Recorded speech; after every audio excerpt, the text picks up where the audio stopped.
So yesterday we went through the basics of how we can talk to various sorts of devices and the APIs we can use to do that.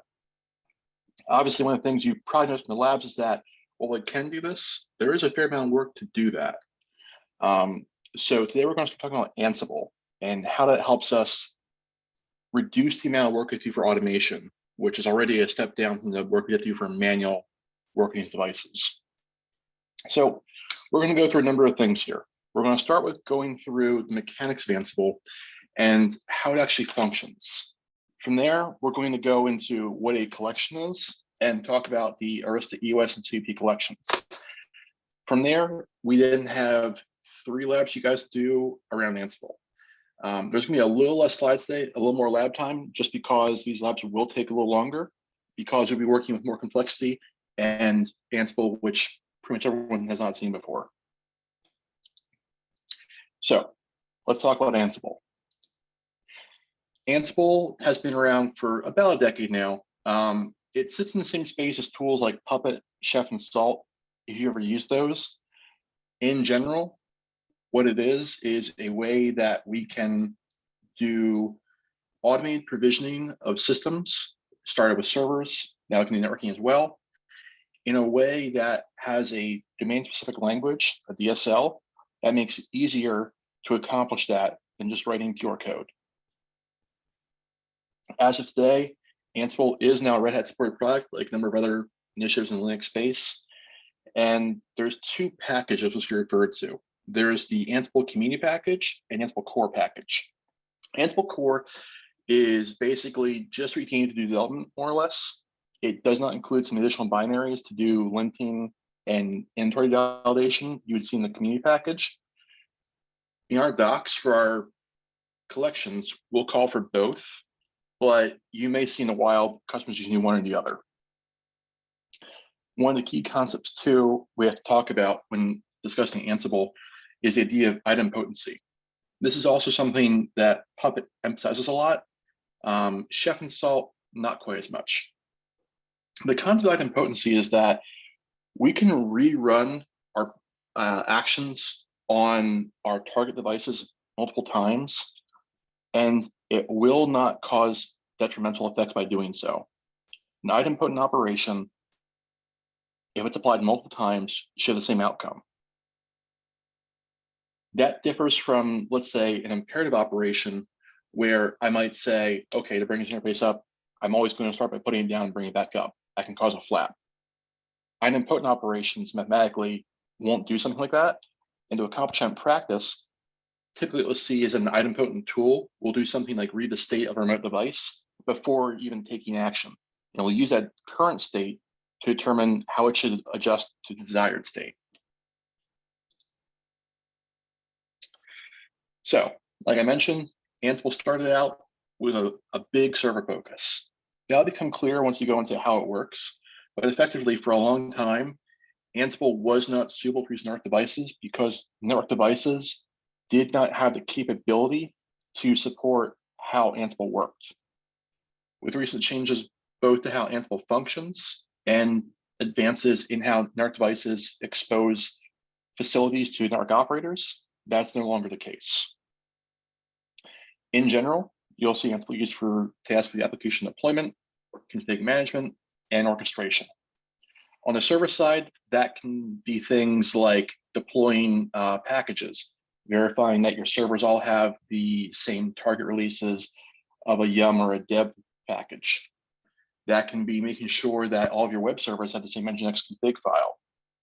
On the network side, we're talking about things like PHP rollouts, VLAN rollouts, edge port state in campus environments, things of that sort. A couple ways you can install Ansible. In this example here, we're showing the Ansible Community package, not the core package, but in general, it's just a Python package. So you'll use pip, you'll install it. Usual pip rules apply around target versions, as well as virtual environments. So under the hood, Ansible will connect to your remote devices, and by default, it will then run Python modules on the remote devices. That's part of why for a long time, Ansible wasn't suitable for networking. Most networking devices half a decade or a decade ago would not expose a Python shell to your end users or a way to invoke Python scripts. Because of that, while it worked great on the server side, it had limited use for network devices. That's changed these days because additional execution methods got added to Ansible that allows us to do what's called both local execution and API execution to get around that. That's why historically you might see a reference where Ansible is not suitable for networking. When we write our Python code for our modules in Ansible on those network devices, obviously it makes changes. And we also use this concept of delegation. Ansible has ways that you can get to an environment where you have, say, a jump box. You can have an Ansible node that can't directly reach devices, delegate the execution of target tasks to a jump box or a bastion in your network, and then have the bastion run the actual changes against your targets. And with that, you get a pretty decent amount of flexibility. We also local execution, which is what you'll be using a lot when you work with both CVP and EOS devices if you're using eAPI mode. And what that's going to do is it actually runs your Python modules for the changes on the local node you're running the Ansible playbook from. It doesn't try and copy your Python modules to your target devices and make the change there. You're going to see a number of ways in playbooks as well that we talk about how you target where the task is actually run from. Connection local is one of these. You can also see syntax like delegate to local or delegate to 127001. That has the same outcome. And within the lab files, I've tried to show you a couple of different ways that can happen so you get familiar with those different operations. I have a question. Yeah, go ahead. So do I understand correctly that Ansible is using eAPI when talking to US devices? Great question. So it's actually both. We support both SSH screen scraping, the so-called old-fashioned I was talking about yesterday, and the API. Because, for example, let's say you have a device that's running a network and you didn't have the API on. Well, if we only used HTTP API in Ansible, you couldn't talk to it. You have to go in and manually configure it to turn the API on and talk that way. But because we support both SSH with a network CLI option for Ansible and the API, we can do things like get into a switch of ours with Ansible via SSH, turn on the API, and then run the rest of our Ansible plays via the API. We have a lot of flexibility in that way. I see. Okay. And for CVP, we use CVP is all API all the time. Yeah. So will this be REST API or whatever? I think we have a few of them. So the collections as written today, we'll show you more of those later. The collections written today use the REST APIs. There is, in theory, nothing stopping us from writing gRPC API bindings for our Ansible COP modules. We just do not do that as of today. Thank you. Mm-hmm. So when we talk about Ansible, there's a couple of different concepts that you need to be aware of that we're going to go into more. The big one is going to be the inventory and variables. Inventory is how you explain in Ansible all the devices that you expect it to manage. And again, that could be servers, that could be network switches, it can be firewalls. Anything that Ansible has a way to talk to, you can manage. And then within that inventory, you also use groupings to make logical shorthands that you can use in your plays and tasks. Variables are a way that you feed data into Ansible for use in Jinja templates and direct action. What you're going to find is that Ansible understands Jinja natively. And pretty much any kind of abstraction you're doing in Ansible is going to use Jinja. So all the Jinja work yesterday is going to start getting even more integrated into what we're doing today with Ansible. Within Ansible, the main way we operate on devices to make changes or to pull data is done with the concept of plays and playbooks. A playbook is a file that you run with an Ansible playbook command, and it will then iterate through a series of plays. I have a diagram I'll show you later as well to make it more clear, but a play is a set of tasks that are done against a set of devices. You can have multiple plays in a playbook because, for example, in your first play, you might want to do something like reach out to all your switches in your inventory and get some data by a task. Then your next play might run against your CVP server and use the data from your first play to make some change. That's all one playbook. We can also use key data like tags in a playbook to isolate the different plays out and only run part of a playbook if desired. The common pattern you'll see, especially when we talk about networking, is a playbook that will have tags for config and deploy stages. So if a customer needs to, they can run just the config steps and build their config files locally. They can then manually verify those. And then at that point, once they've verified it, they can actually deploy it to switches. Roles and tasks we talked about, they're what you actually are doing to perform operations. A role is a grouping of tasks and other data that can be packaged and shared between people. When we talk about our EOS and CP collections, those are sets of roles that we publish to do certain items. And we'll dig more into that later today, as well as tomorrow when we talk about AVD. But just understand that it's a logical collection like a library in Python would be.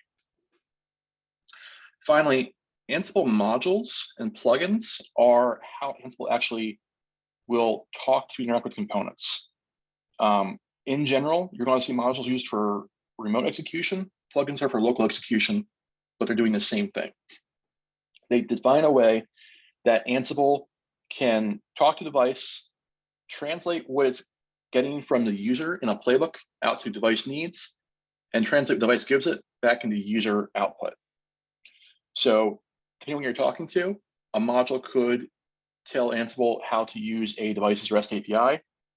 It could tell it how to log in SSH and interpret certain characters, or it could handle more esoteric needs like translating a gRPC protobuf.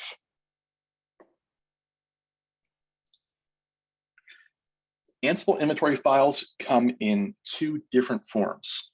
You're going to see them referred to with a .ini extension or a .yaml extension for YAML. We're going to cover ini first. In our deployments, YAML is more common, but customers can still write and use ini, so it's important to know both and understand how they can differ. ini format is of a Windows heritage. You're going to see this a lot more in the Windows world in how they do config files for a lot of the under-the-hood stuff. And basically, in ini format file, it's a text file, just like you have for YAML, and you list out your entire inventory. They use these grouping keys here, which I've put in red, to do their config groups for the actual file.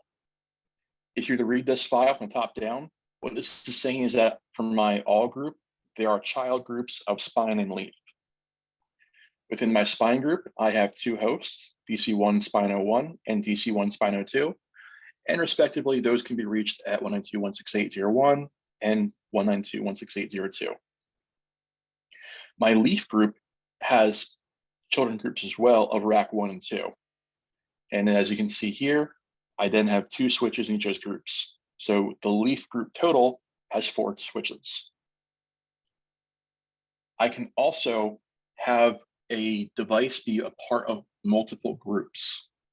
So as you'll see here in these lower groups, I define a group called VOS Lab, and I've only put 2 of my leaf switches in there.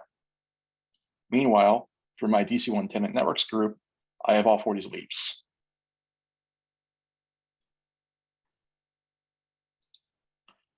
When we look at how we write this in Ansible, it's a little different. First, you'll notice is that we've dropped the top level groupings with no indentation for YAML's typical indented format. The other thing we can do is we can define this in really 2 different ways, and I've shown examples of both here. We can both nest the groups in Ansible, or we can define them as top level groups and use child keys to show the hierarchy. And when we start doing this, you'll see that obviously these files can get much larger, and it can start to get a little confusing about what belongs to what. Ansible has tools that will show you how to map this out, and I'll demonstrate that for you a bit shortly. But just be aware that when you start getting into files of this size or larger, you do need to trace out what is targeted by what.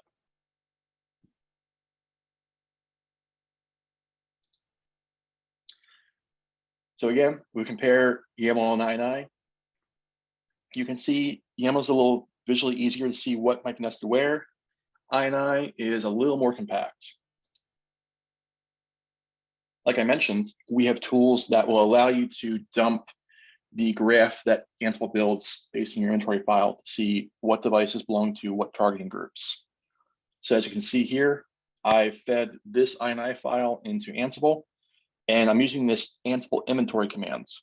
What this will do is, given an inventory file, I can ask it either to, for a given host, tell me all the groups a host belongs to, or I can ask it to graph out my inventory, and it will show me a graph of all of the different hosts of inventory and the groups they belong to. So you'll see here is this is showing me my top level group is always all.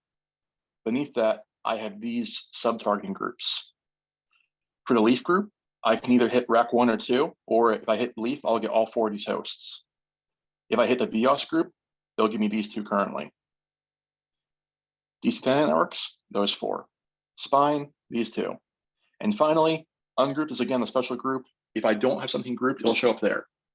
In my example, everything is grouped, so nothing shows up under ungrouped. Any questions about the inventory file so far? On the right side, do we need have spine colon children, or trying to understand this syntax? Sure. So let me walk through this. I'm going to go back actually to the YAML as well to make that a little clearer. When we have groups in Ansible, a group can have 2 different keywords. There's a children keyword and a host keyword. There are a few more. I'm eliding those for simplicity right here. What happens is, if you have a children keyword under a group, that tells Ansible, I am about to list groups that belong to this group. So this children keyword here says that there's a group rack01 and rack02 that belong to this. Under rack01, you see this host keyword in YAML. What that's saying is everything under here is a host within this group. And then I list out my keys for DC1 leaf 1A, DC1 leaf 1B, and I provide some details about them. In this case, Ansible host. There are other features you can put in for a given host in your inventory file. I typically will move this to what's called a group bar file, which you'll see later. But any attribute you have for a host, you can load into an inventory file. The downside is obviously makes it larger and harder to visually reason about. However, if you're using a tool like the inventory graph, you can still figure out pretty easily as to what belongs where. Does that make sense? Yep. Okay. Thank you. Nathan, one more question. So can you go to the previous slide where you were showing to the previous one, the nested definitions and Yeah. Would you mind getting a little closer to the microphone? It's a little quiet. sorry? Yeah, can you get a little closer to the microphone? It was just quiet to hear you. Oh yeah, okay, yeah. In this, on the right side, the top level groups, is there any significance where we don't have the all group? I mean, does that go by default? Like, Yeah, great question. So that all is implicit if you don't specify it. You will always have an all group in your inventory. I put it in here to show what it can look like with deep nesting, but here, because I haven't put it in, it's implicit. Ansible will still build and show you one if you look at the graph tool, but you don't have to define it. Okay. Thank you. One more thing. Sure. It's not Ansible host is that case sensitive. I see one there which has A in capital. Where are you seeing a capital? Under spine host, spine 2, DC1 spine 2. Ansible hosts is. Oh, no, that's a fat finger in the PowerPoint because he keeps trying to autocorrect everything I type into capitals in the first line. I'll fix that. No worries. Yeah, it is case sensitive, right? Yeah. Sounds good. Thank you. One quick question about this definition as well. So we see that under this leaf group, that it just has the children of the groups rack 1 and rack 2. Mhm. Could it also have hosts in the same group, or do we have Yeah. to? Great question. Absolutely. So what happened there is then under leaf, I have my child key. I'd also have a key for hosts, and I could do it as well. Okay, so it'd go under the same group in the YAML. You would just have children and then hosts just listed right next to each other. Or would you need Yeah, to right, redefine well- leaf hosts? No, I wouldn't redefine it because leaf is the group definition. So these Okay. are the children of the group, and then I put in a host key, and those would be hosts of the group. Okay, cool. Perfect. Thanks.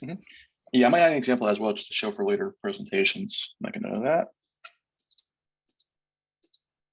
Okay, so moving on to variables. These are really where we get into the meat and potatoes of Ansible. You're going to see us used a lot tomorrow when we talk about AVD. We use this to do things like automatically allocate IP addresses from a given pool the user gives us. This example here is actually ripped out of the AVD variable files. We can do things like provide a network range as an input. And then with our Jinja templates, we can iterate through that and pull 1 or 2 IP addresses at a time to actually do our link addressing. That gives us a very flexible way to reason about our network in terms of addressing, while not having to actually plan out every single interface IP by hand. A lot of automation helps that way. All of your variables in Ansible are stored as simple YAML files. You'll see some basic ones today, and then tomorrow you'll be looking at much larger variable files, but just understand it's always YAML. So usual Python dictionary rules apply. You have keys, you have values, they can be nested, you could have a list. The one thing you have to understand with variables though, is that they can appear from the inventory file. You can define per host variables. They could appear from your group or host variables. They can come from a module or a playbook. So on occasion, when you're debugging where a given host gets a variable from, it can be a little tricky. Ansible does expose CLI commands with tools that can help you find out why a host has a certain variable, but it's not always immediately apparent.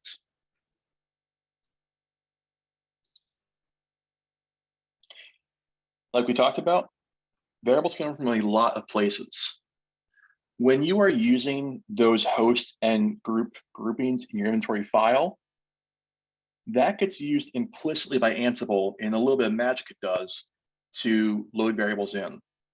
If I have a group I've defined in my inventory called DC1 Fabric, Ansible will automatically load for any host to run a task on the variables defined under group vars DC1 Fabric. In addition to that, if we say that I was running a task on DC1 Leaf 1A and it was part of this fabric, Ansible will load the variables from both this file and this file to run against my device. So because of that, I can create this very nuanced structure of variables. I can define settings for my entire fabric. I can define settings for just my spines or my leaves. And then I can also define a per device override for certain variables or add variables for only certain hosts. That gives me a lot of targeting flexibility when I think about how I want to run my jobs, where they run, what they do, and what they give to a device.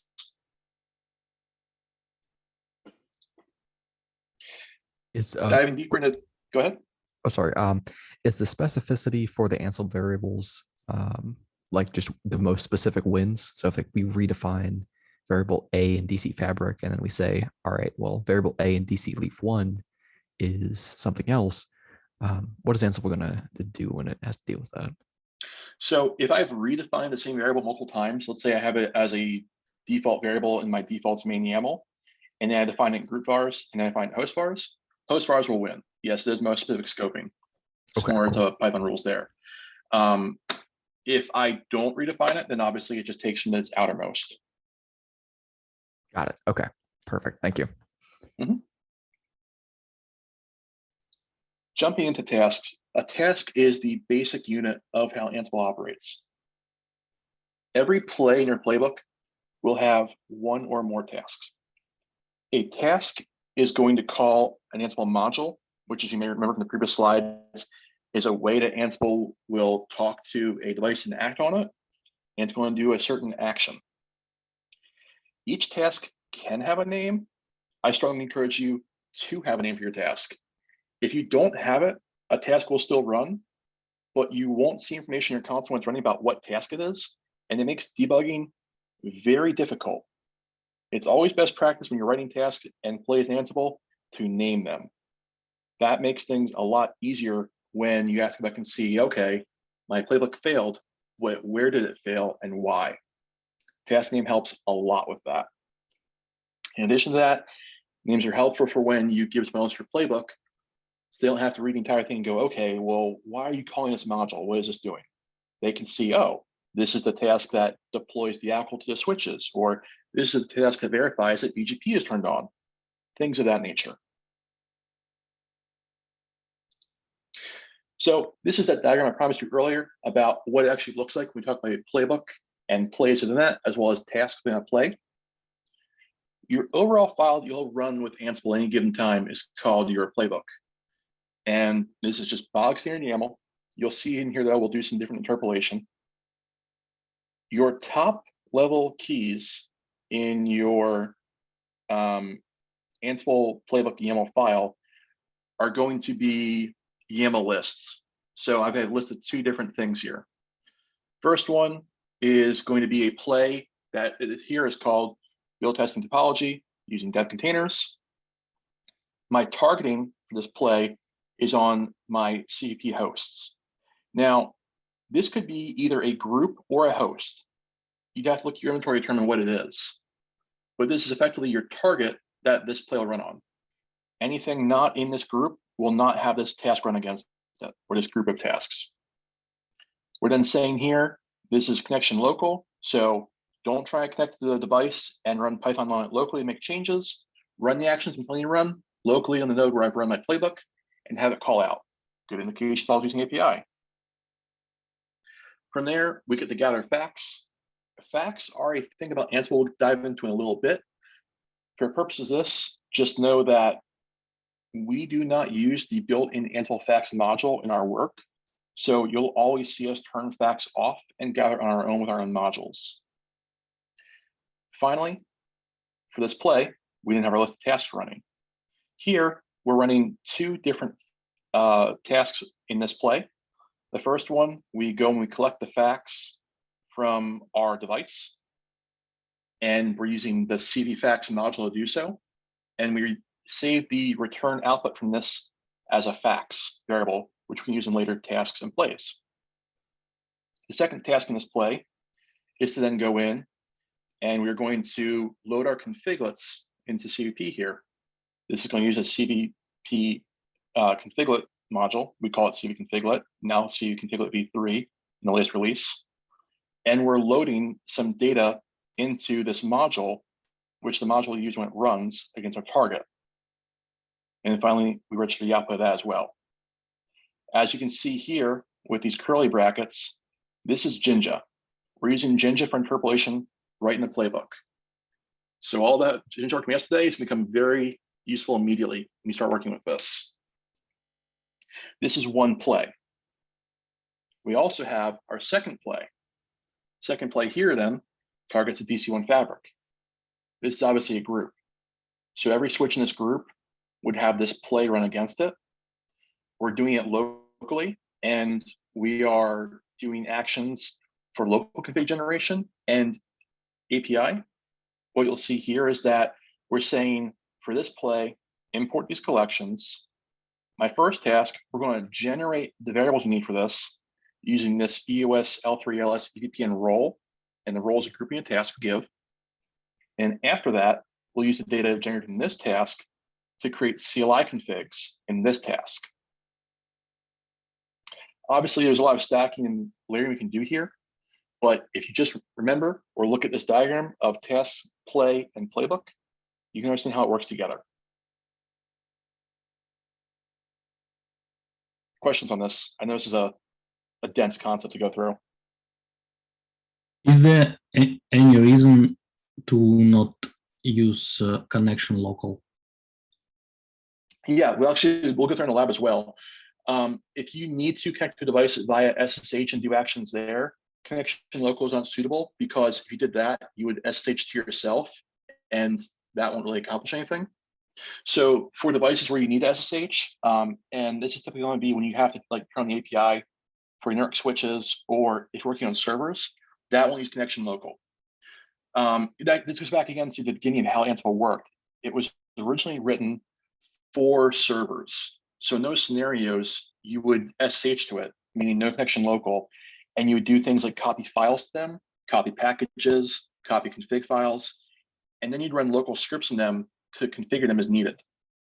Those are all kinds of cases where you would not want to do connection local.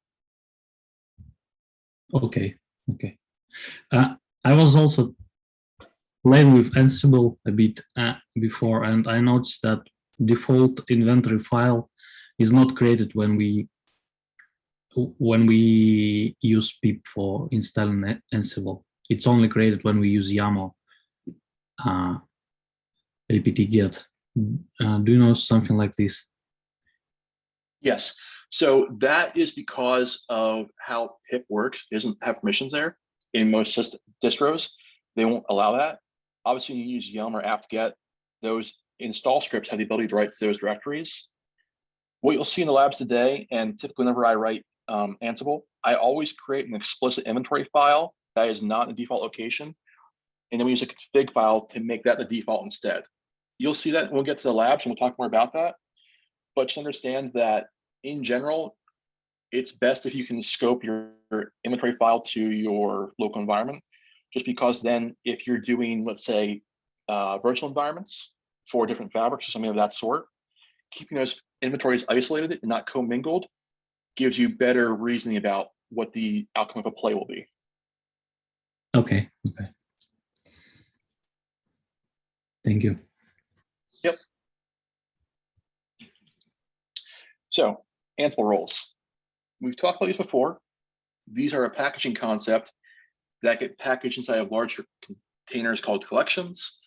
And what these allow you to do is to define reusable tasks, templates, and the like that get used over and over again and can be shared. So when we look at what a role entails, you'll see that for any given role, you'll usually have a README that's actually required if you publish it to Ansible Galaxy, which is their equivalent of like PyPy. You'll have your defaults with any default variables. You can store any files you need or scripts to run. Handlers will handle certain service actions if required. Meta is really metadata, and then tasks are really the meat of your role. The task will define what happens when you invoke the role in a playbook. For example, in our previous example here, this play, when we import this role named EOSCLI config-gen, the Ansible play will run every task defined in that role. So while this looks like we're doing just one and two things in this task could actually be a collection of 8, 10, 100 tasks if it need to be, depending on what's in that role. So it allows us to keep our overall playbook very terse while having some very rich working underneath.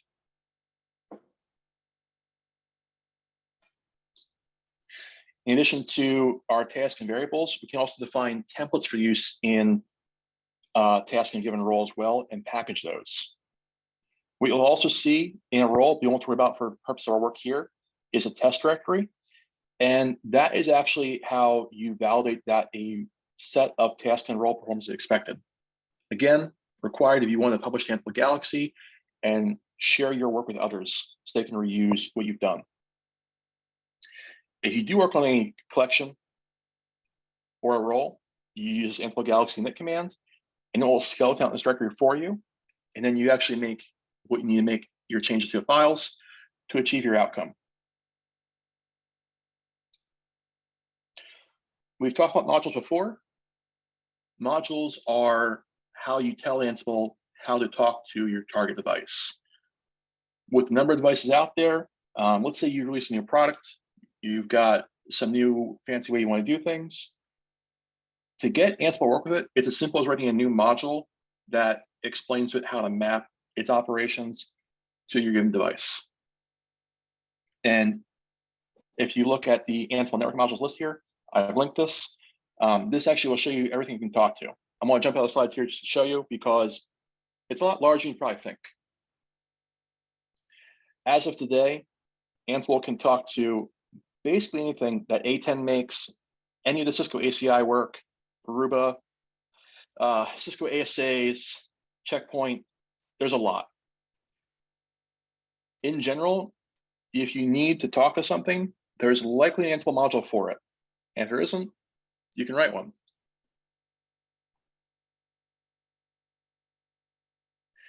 So, collections again, that is a higher level packaging construct. It's a way that you can give someone a number of roles or modules at one time, as well as playbooks if you want to do that. It's like if you were to distribute your module or your library for Python via PyPy. And it's what Ansible, the company, has been encouraging people to do to share that. And then they guarantee certain quality around their Galaxy collection where to have every module and collection uploaded there has testing in place, it has descriptions how to use it, things of that sort. It's a little more formal than just going to GitHub and pulling someone's code down.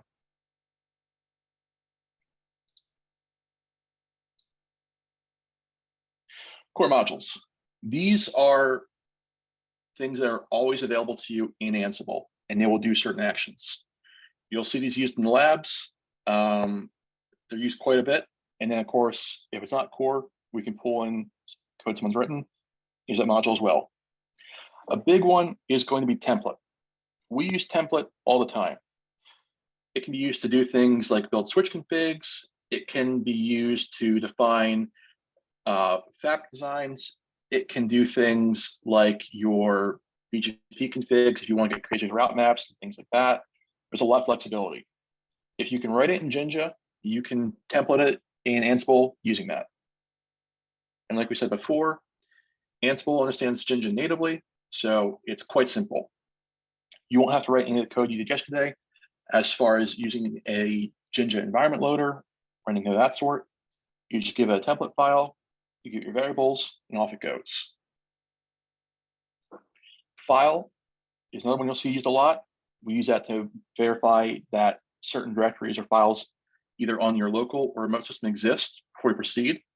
It's helpful for when you want to, say, write things to a config directory, but you want to make sure that directory exists first, because if it didn't and you try to write there, you get an error. Less commonly in the networking environment, we have pip, apt, and yum.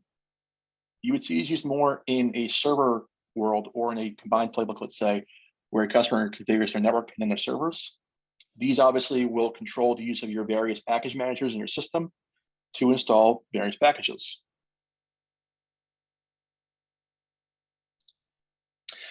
So when we talk about your usual Ansible folder structure for a given project or fabric you're working on, it's going to look like this. At your very top level directory, you're going to have typically an Ansible config file that will specify options that Ansible will use when running. Ansible knows this file exists and will automatically read this and use it. This is typically where we will specify the inventory file to use.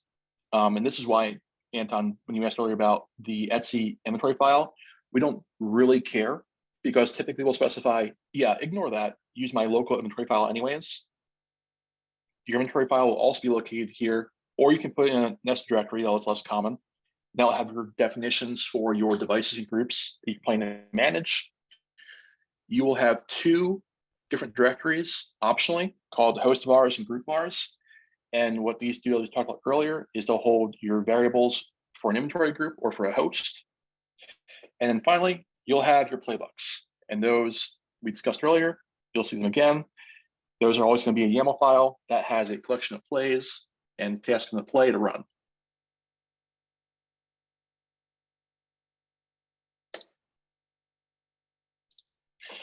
When you start looking around within Ansible's Galaxy framework, if you want to look at other collections to pull in, this is what it'll look like.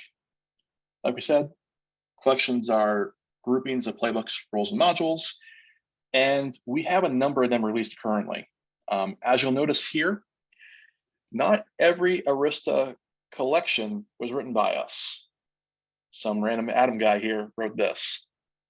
If you want to make sure it's an actual Arista published collection, look for Arista. And they're all namespaced under us.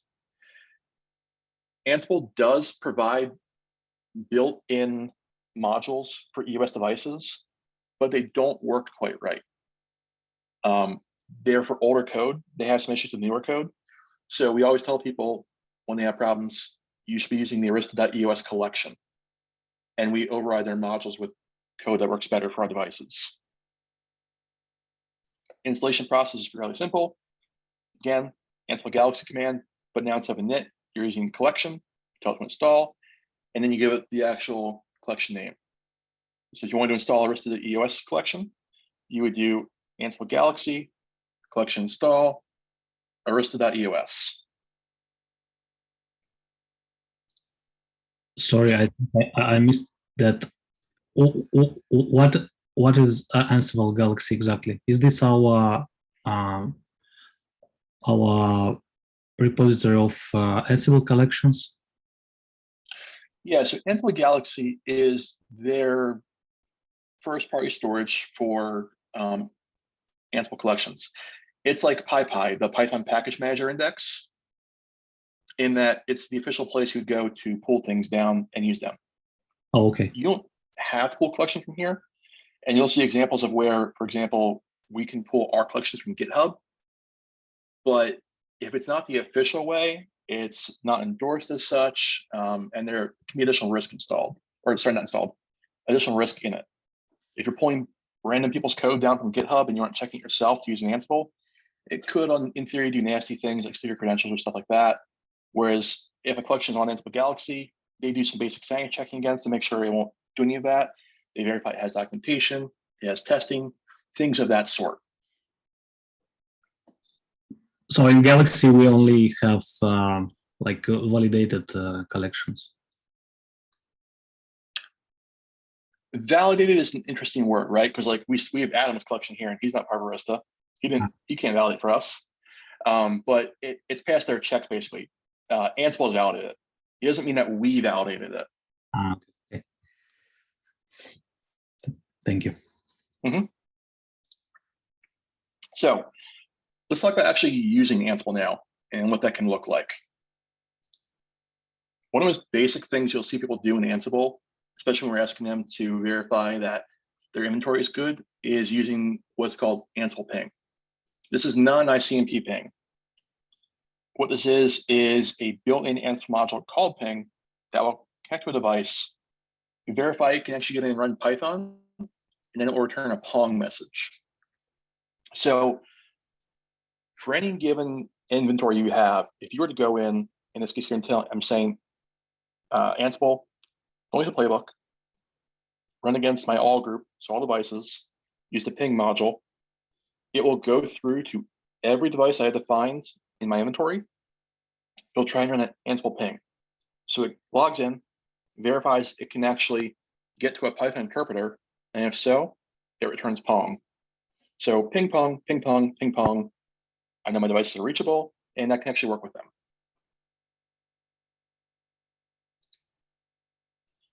Getting into where we start looking at the variables and what's actually loaded. Like I mentioned earlier, because your variables can come from a number of places, it helps to be able to look at the overall view of what variables a given device has, especially if it's not doing what you're expecting. This command here, what this does, this top one, I feed Ansible a host I want to look at. I tell it, hey, run the debug module. And then I tell the debug module, dump out the host vars for the current device you're looking at. And then what this will do is this will dump out everything it has loaded from group vars, defaults, host vars, and inventory, and any role-specific variables as well that apply to the current host. And I can investigate those. Alternatively, what you can do is use the Ansible inventory commands. And instead of using that -- graph keyword to dump out the host and group listing, the graph, use -- host and give it a host name. And it will tell you all the different variables that that host will have if a playbook was to run. Also special variables. Sorry, and Like, and we understand. Yeah, and Ansible understands which inventory file is to check based on the Ansible.cfg settings, right? correct. So if you have an Ansible.cfg file, it will use that to determine the inventory. If you don't have that, it will default to the etc inventory file, but you can also use a -i flag and then specify a file. So if I didn't have an Ansible.cfg file in the current directory, but I had an inventory I wanted to use, I could add -i space file name on the end of this, and then it would use that inventory. Got it. Thank you. We have special variables in Ansible as well. This is more the magic that Ansible does for us to make it easier than writing pure code. The first and one you'll see used all the time is inventory host name. What that does for you in any given context, it will give you the current host that you're iterating over in a play or task. You saw it used here, where I'm using this as an argument to my debug module to have it run on leaf 1, or it can do anything else I want to in terms of a host. It also used a lot in templating to do things like drop in a host name or an IP address, depending. And it can also be used to do different file paths. Very flexible because of Jinja. Group names will always be a list of the different groups that host is part of, which you might use for things like tagging your validation, depending on what your current task is. Host vars, like you saw before, this is going to be your dictionary of all the host inventory and all of the variables assigned to them. If you dump host vars like so, and you didn't specify a host name key, it gives you the entire dictionary, and you can look at all variables for all devices in your inventory. Finally, another big one is Ansible facts. Ansible facts refers to this term Ansible has called facts, where we collect data about a given device for those idempotent operations we talked about. A key part of calculating that to make sure we actually perform idempotently is knowing the current state of the device. And Ansible calls that a fact. So when you either use gather facts or our specific fact collections on the device, we'll reach out to it and we'll gather information like serial number, host name, IP addressing, things of that sort. And you'll see us later, but we'll store this as a giant tree of these facts. Once that's stored, any subsequent task or play on that device can use that. So a very common pattern, and I'll go back up some slides here.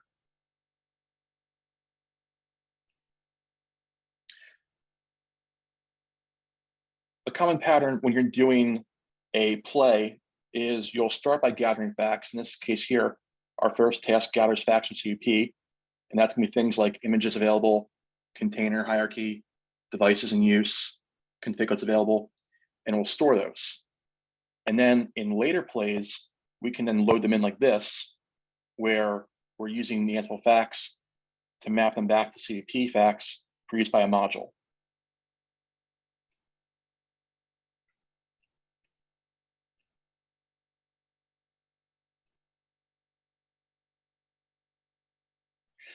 There's more magic variables as well. I can't talk about it here because of the matter of time, but if you look at this link, this does list all of them. The 4 I've listed are the most common you'll see. The other ones are used, but usually in special cases. When it comes time to actually run a playbook, this is what it looks like. You'll invoke a playbook by telling Ansible -playbook. That means we're going to use a playbook here, not run it directly. If I don't have my Ansible.cfg file in place, I can use my -i flag here, specify inventory file, and then I give it my playbook file.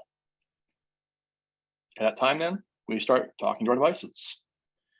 Given a task like this here, which you'll see where it's calling configure VLAN1, and I'm using an EOS config module and giving a block statement for that module, this will then go out and apply the changes needed to make this happen. So when this playbook would run, the first thing it'll do is it'll reach out to my device, in this case over eAPI. It will pull the running configuration. Device sends it back. We look at that data. We determine if VLAN already exists or not, and if the trunk groups are applied.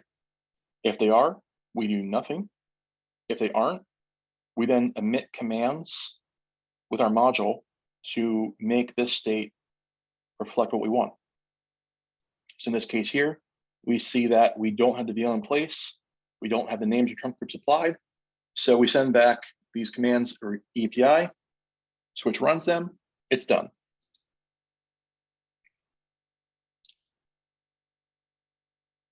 Again, this is where we are talking more about different kinds of playbooks we can run and actions we can take with these. The host key is in the wrong there, I'll fix that. But what we're doing here is we have a play running to pull show version and LDP neighbors from our leaf group of hosts. We're telling it that for this, the remote username it's going to use for talking to devices is going to be Arista. And then I'll have my password stored elsewhere for safety. Connection local. So it's going to run the task local on our node and connect over API. And then the actual task run here, we're going to use the EOS command module to gather our data. And we're feeding it commands to run with this argument and interpolation here to do that. So I've told it I want to run show version and show LDP neighbors in this with items context.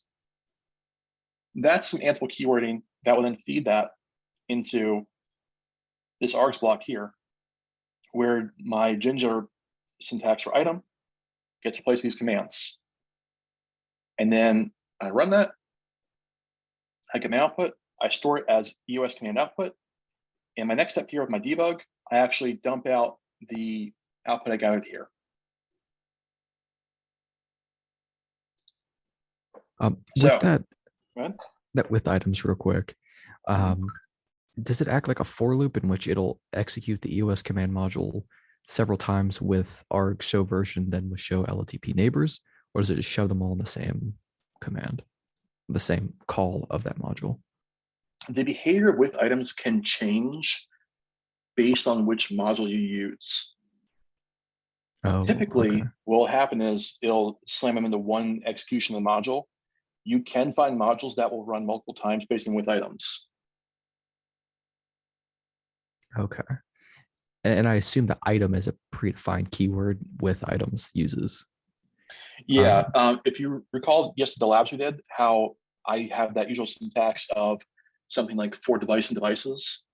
That's a very common Python pattern. You'll have a plural array and a singular loop index. So in this case here, with items, items is my array, item is my singular lookup for that. Right. And so let's say we had multiple, or does it support multiple? So if you had multiple or effectively loops, could you just use any plural noun and then a singular, or is it specifically scoped to you can only use items? You can get more complex. That would be where I start getting into more advanced Jinja template in my playbook. I don't have an example ready to show you. I'd have to write one out. Okay, I was just curious. I didn't know if you could do like multiple with items or if it's just constrained to one. You can, yeah, you can get into that. It's just there's more work involved. Sure. Okay, cool. Mm-hmm. So getting and templating. This is the meat and potatoes of what we're doing when it comes to networking and Ansible. You got a taste of yesterday with some basic Jinja templates. Now we're going to start getting the more complex stuff. You'll see some of this today. Tomorrow is going to give you some absolutely massive templates we use in AVD. But as a refresher, we have YAML data. We feed it through Jinja. We get text and we feed it into Ansible. What you're going to start seeing as we go through some of these examples is much more control logic and templating with Jinja than just a few replacements like you've seen before. We'll have comment blocks to talk about what different parts of a template are doing. We have logic for if a feature is turned on or not to emit configs for it.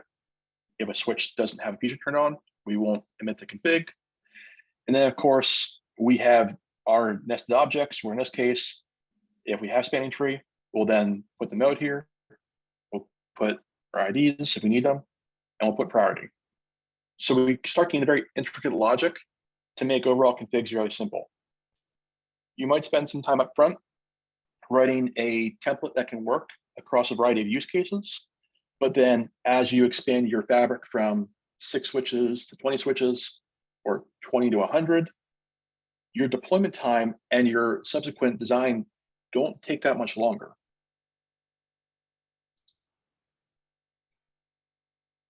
Again, you'll start seeing that we pull out much more control flow within the templates themselves, where we'll do something like feed a variable in Ansible of a list of 2 NTP servers. Here we've got 8888, 4444. And in our templates, we can then do things such as look through that list. For the first entry on a list, we'll emit NTP server here, 8888 prefer. For every subsequent entry in the list, we'll do NTP server IP not preferred, obviously. And then we'll close those loops out. More examples. Here we're using just dictionaries. And we've put these examples in the slides here so you can refer back to them later. You're using in labs. But for most of these, it's the same things you've seen yesterday. And then we just take those structures and layer them to create more complex constructs. So let's take a look at what this can look like when we start getting into more advanced use of Jinja, both inside and outside of our playbooks. In this playbook here, what we're doing is we are running a play on one host, leaf1 DC1, and we're doing 3 different tasks. In task 1, we are loading a bunch of variables from our Ansible directory into Ansible's working memory. We're storing it as an underlay variable.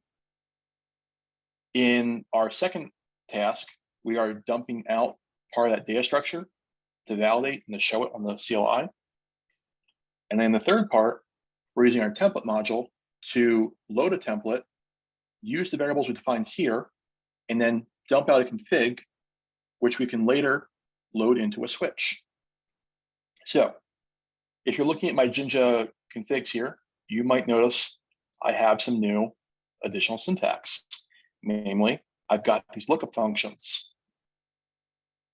Lookups are something that is using Jinja syntax to add additional function, but they are specific to Ansible. Ansible has lookups available for things like environment, files, and other. And what they do is they allow you to, in a simple string like this, load data in off disk. You don't have to do a context handler and open a file to read it like you would in Python. I can basically say, this directory, pull it, load that into memory, and then run it through as a template. So here, I'm telling it, look at the environment, the current working directory, look underneath that for /var/underlay DC1, load that in, that entire data structure now becomes available as this underlay variable. Then here, I'm printing out from my underlay structure, inventory host name, so that's going to be leaf1 DC1. Under that key, we're looking at the interfaces key. Under that key, we're looking at the E3 key. And under that key, we're looking at the IPv4 key. So what this will actually print out is the IPv4 address of E3 for leaf1 DC1 to find my data structure. So as you can see here, we can start building deeply nested structures, reach into them, and use them in templating. Finally, last step here in this playbook, I'm loading this interface.j2 template I've made, and I'm then saying, once you've rendered that template, put the output template into this /configs directory and name it after inventory hostname _interface.cfg. So this will create a file called leaf1-dc1 _interface.cfg.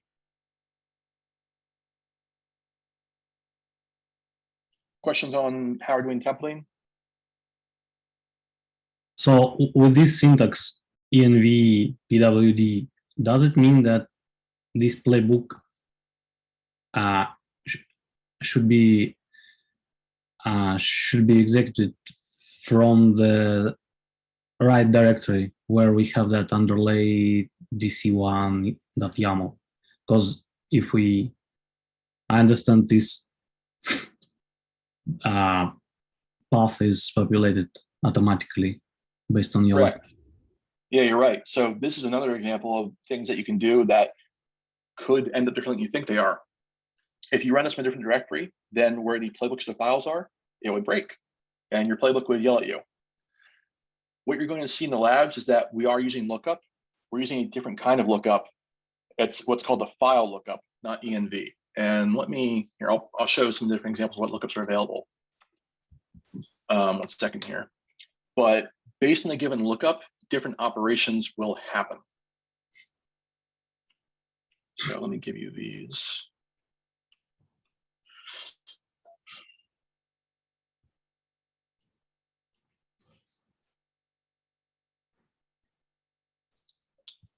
If you look at, I'll put this in chat.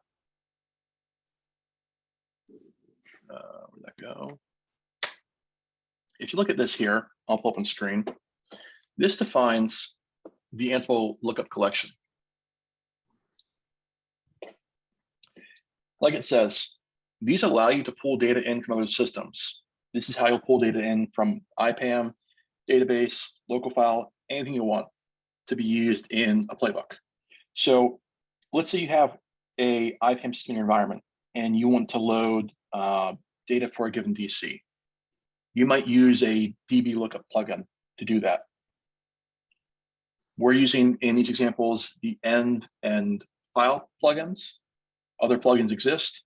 And of course, like it says here, you can also make custom lookups. You could make a lookup plugin that does something like reads a CSV file, transforms that to a data structure for Python, and then uses that. Flexibility is really the name of the game with Ansible. It's a double-edged sword. You can make it do almost anything you want, but you have to be prepared to look through a lot of these docs and understand how it's working, especially when you start getting into some of the different quote unquote magical features that it uses. Okay, sorry. What did you say? The name of that another lookup module? It's gonna be the file tool here. Let me jump. I'll show you this.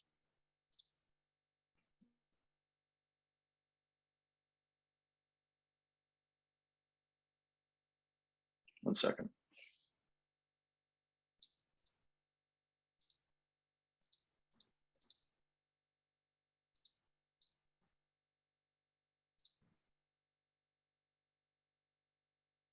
Where did I put that?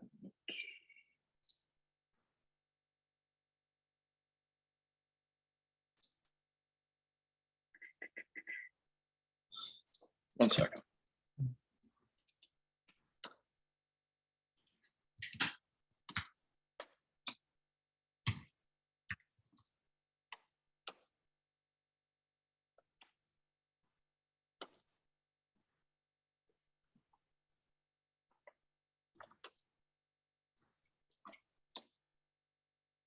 Here we are.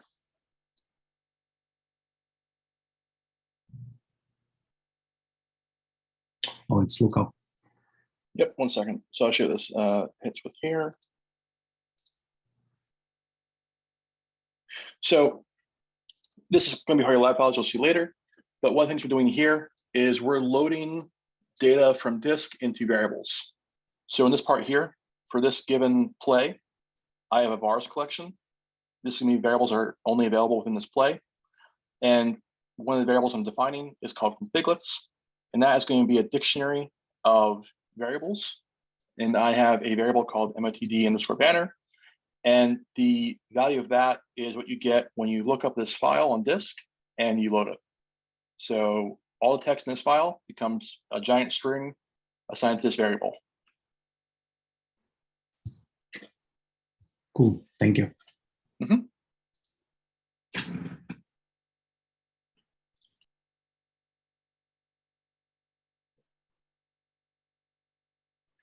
So let's start talking about the EOS collection. We have a lot of modules we publish for this. The EOS collection allows you to do a couple of things.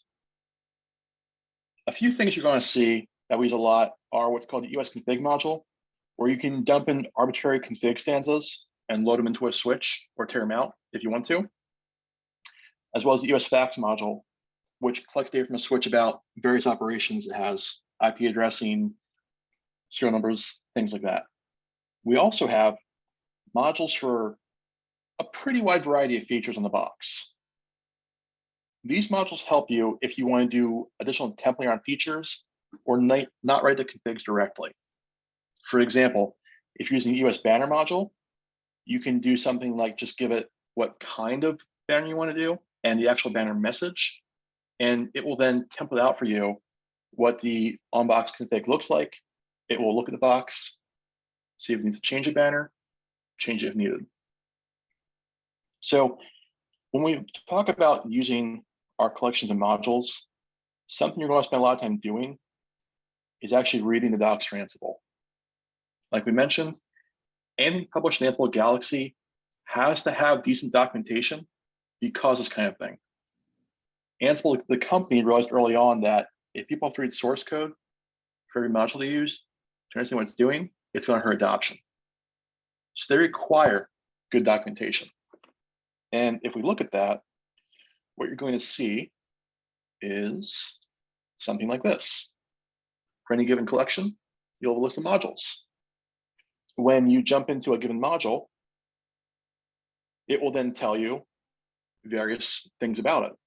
Synopsis is always going to be text about what it can do and what it does.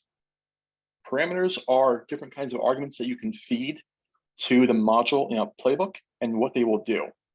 So like this says, when you use the EOS banner module, you're required to pass a banner argument of either login or MOTD. That defines what kind of banner it's going to create and act on. You have to also include a state. This is optional. If you don't include it, it's going to pick present and assume you want the banner to be present. If you pick absent, it'll see if the banner is there. If it's there, it'll remove it. Your banner text would then be the banner you have. You also have notes about when the module was tested and against what. It'll tell you any caveats around what you have to know to use this. And you'll have examples actually using it in a given playbook. So here's two different task examples. Example one, we're configuring a login banner. They're doing this inline. Typically when I'm doing it, I'll use a variable. So they're saying, okay, for this task, it's gonna be a login banner. This text, make sure it's present. The next play, we're removing the MOTD banner. So same module, but we're changing the arguments. Now our banner argument is MOTD, and we're saying absent. So this module task would then look at the switch. If it has a banner for MOTD, it would remove it. And then you'll also see here different values that the task will return, which you can store with that register command to use in later plays, report to a user, or store data in a remote system.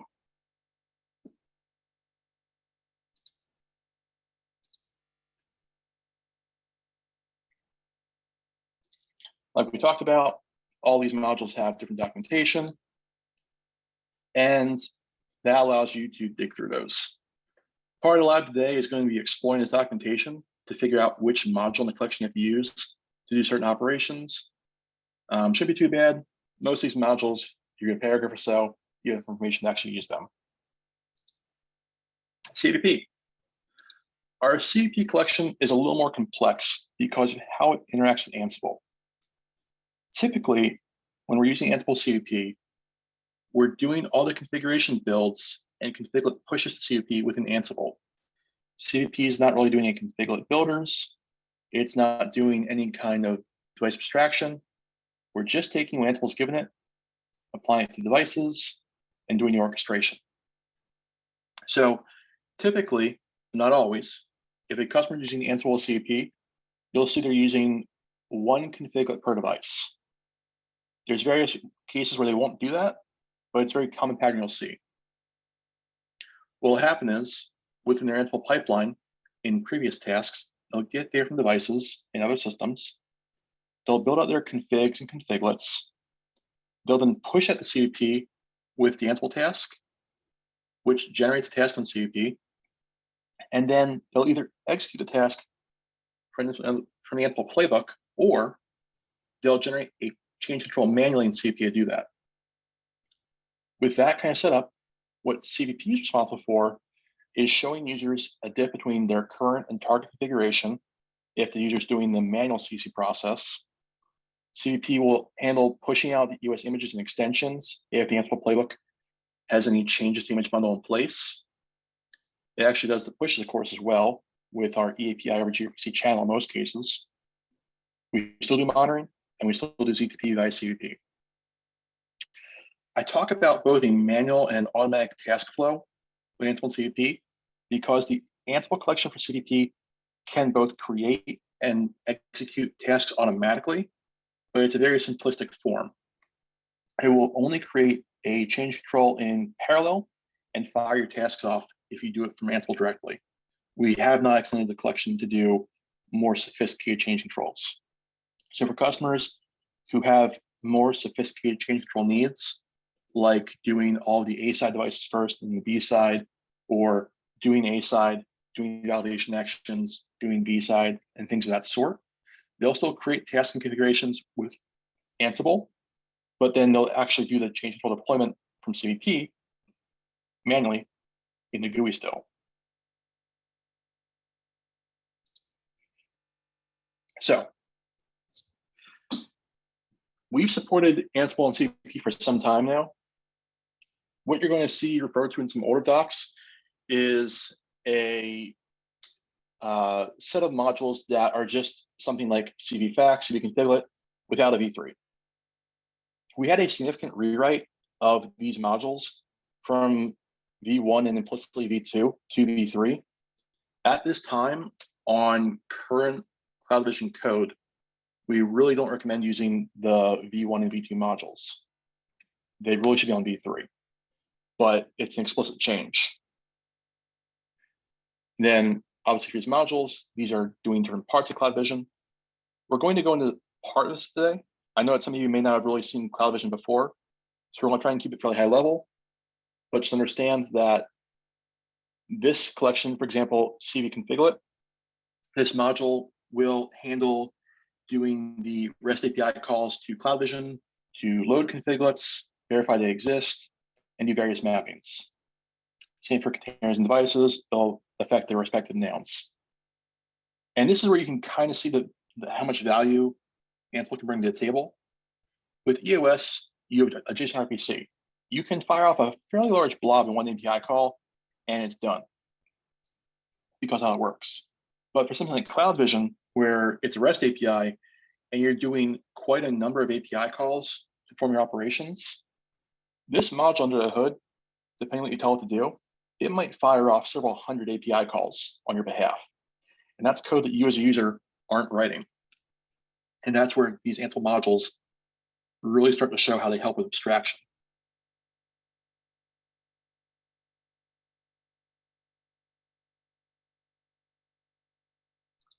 So, like we talked about, Ansible CVP uses our REST API. It prevents you having to learn as much about the API structure. And if it changes between versions, you won't have to know about that. The module handles that. You do have to have a few dependencies installed to use it, mainly CVP rack. All of your lab environments already have this installed, so you don't have to worry about that. And then just something else to understand with how CVP works for the module, you define the intent, the state that CVP should be in. And it's going to run get and post calls on your behalf to figure out what needs to be updated, and then update it.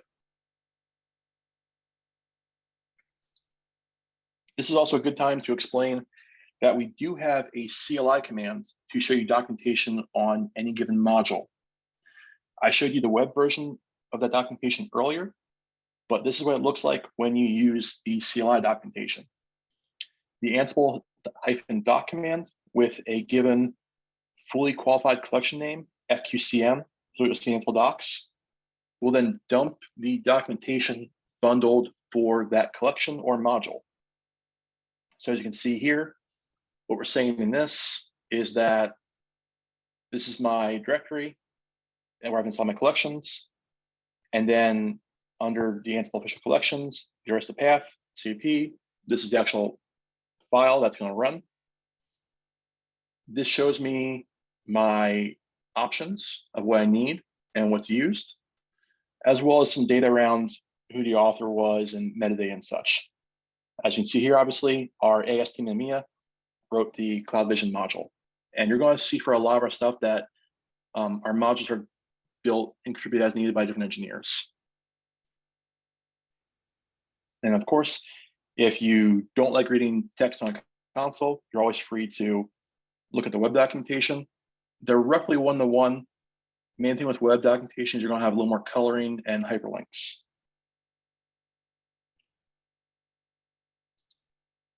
Same process for Cloud Vision as any of the other collections. Ansible Galaxy install. We also publish some GitHub. This would be an example of where we are not publishing through Ansible Galaxy.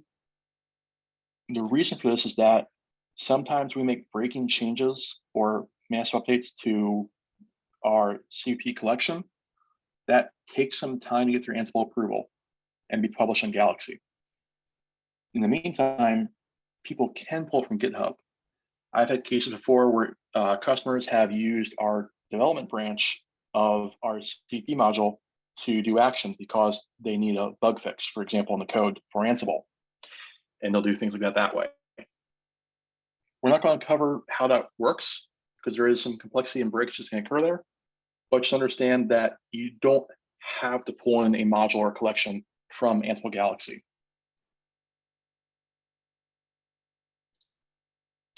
And again, you'll see more of this in the labs, but this is a larger playbook example that is showing you how we can really start to layer our different parts together to create more sophisticated automations.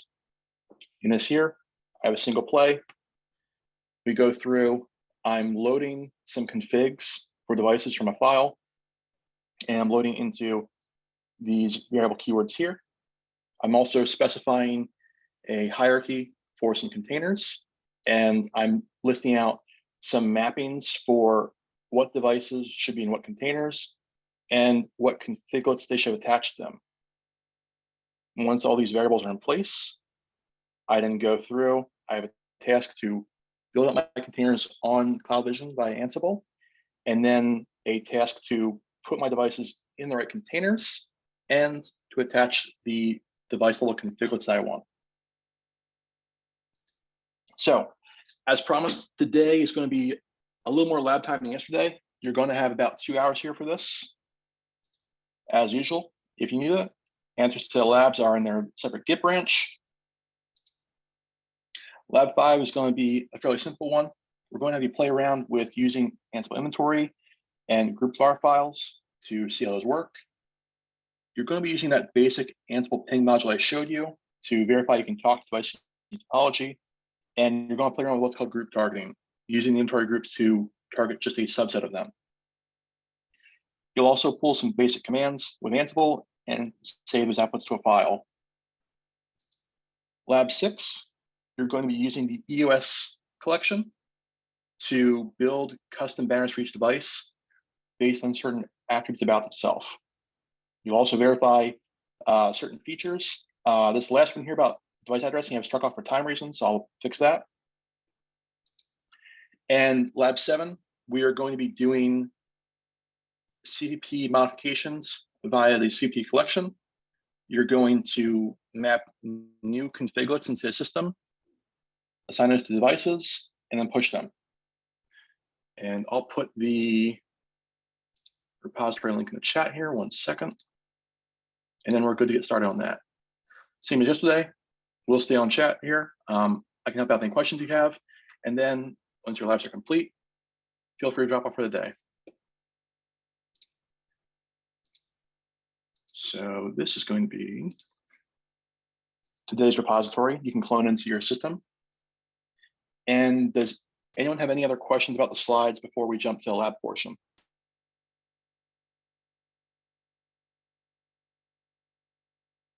All right, sounds good. Could you also share today's slide deck, please?